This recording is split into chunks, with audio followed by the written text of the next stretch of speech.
A warehouse storing dangerous agrochemicals burnt down in July last year, which placed the agrochemical sector in the spotlight, especially from a compliance perspective. This begs the question, are agrochemical companies really aware of the requirements that apply to their activities? Tendai Bonga from Webber Wentzel discusses this with us.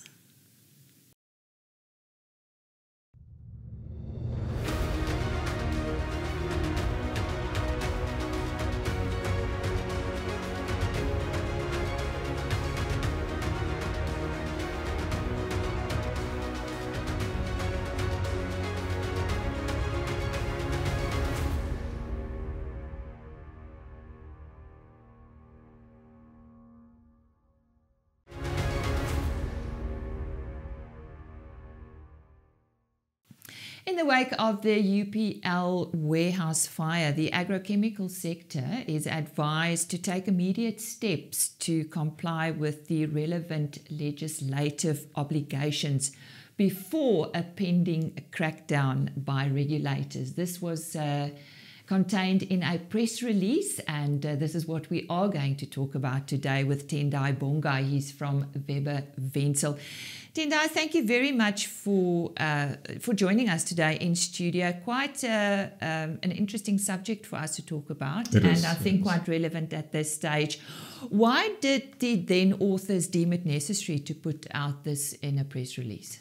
Well, Lisa, we were inspired to publish this article following the recent chemical warehouse fire in Durban, where a warehouse that was used to store dangerous agrochemicals was burnt down during the national protests in July.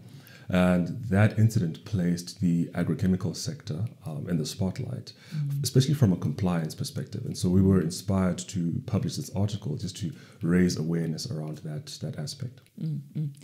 Now, the minister announced the intent call for an industry-wide baseline compliance profile. When did this happen? So, Lisa, following the chemical warehouse fire in Durban in July, the minister called for an investigation into the cause of the fire. And flowing from that investigation, the minister issued a statement in October indicating her intention to call for an industry-wide compliance profile baseline, just assessing the level of compliance in the agrochemical sector. Now, why, in your opinion, are agrochemical companies so lax about compliance? Well, so we typically find that these companies are either genuinely unaware of the legal requirements that apply to their activities, and in some cases, these facilities were constructed before the relevant laws came into effect. And so the perception is that they don't need to comply with the legislation, which is unfortunately not correct.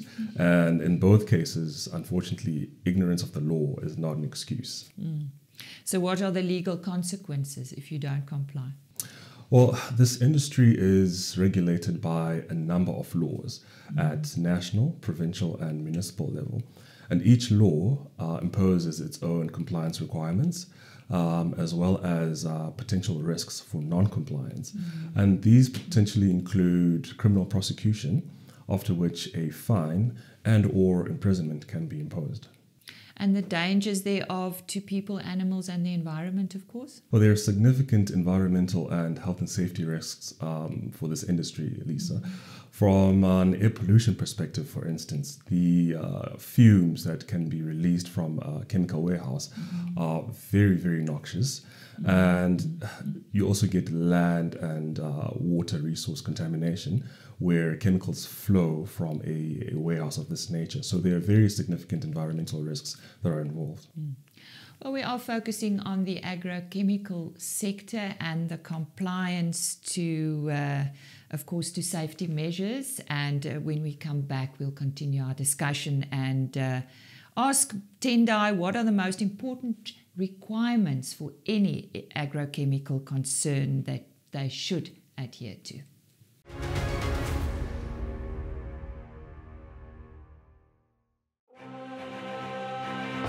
BKB, die betroubare tuiste van landbou.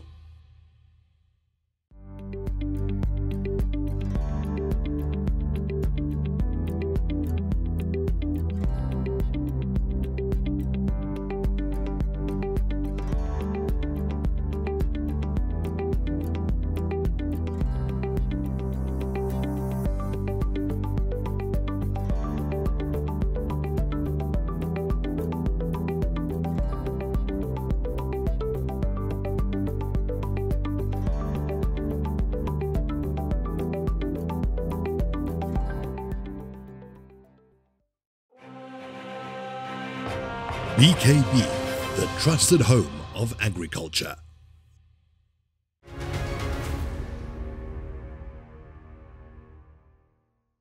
Welcome back to our discussion on the agrochemical sector.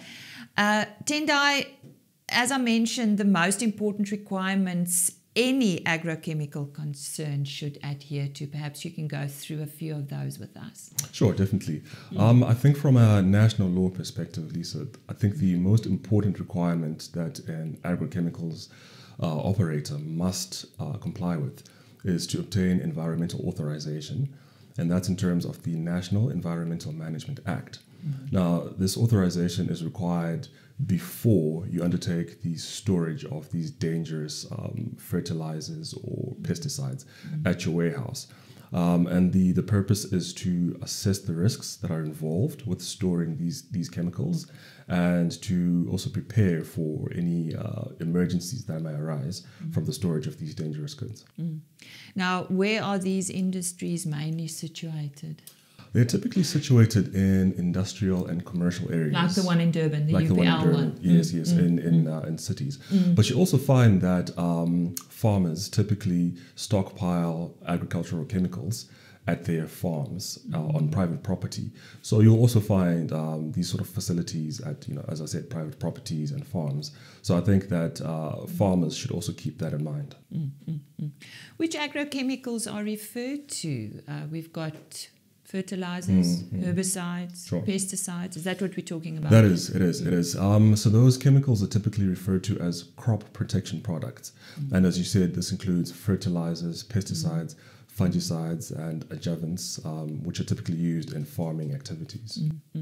Tendai, in closing, how should an agrochemical producer go about to find out what the compliance requirements are? I mean, it's I suppose it's written down somewhere. Perhaps you can be of assistance. Sure, Lisa. I think the best strategy for an operator in this space is to approach a suitably qualified technical consultant or environmental consultant. And I think that specialist will guide them through the steps that they need to go through to assess what legal requirements apply or applicable to their operations. And this will include conducting a permit gap analysis just to identify the specific permits that are required for their individual operations.